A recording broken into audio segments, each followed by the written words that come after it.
పార్వతీపురం మన్యం జిల్లా సాలూరు పట్టణంలో వివిధ కార్యక్రమాల్లో పాల్గొన్న గిరిజన శాఖ మరియు స్త్రీ శిశు సంక్షేమ శాఖ మంత్రి గుమ్మడి సంధ్యారాణి తొలిత పట్టణ వడ్డీ వీధిలోని రామమందిరం ప్రారంభోత్సవంలో పాల్గొని పూజా కార్యక్రమంలో పాల్గొన్నారు.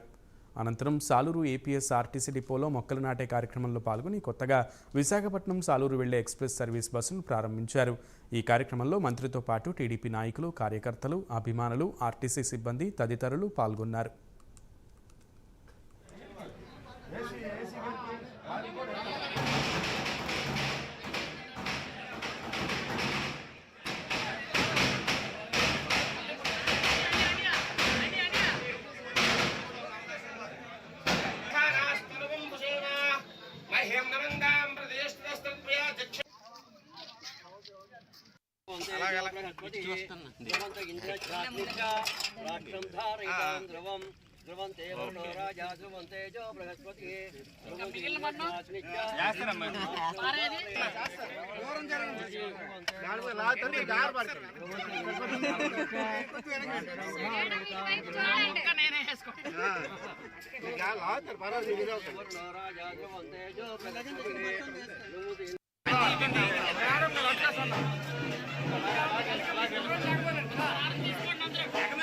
వెనకెళ్ళమని పర్లేదు.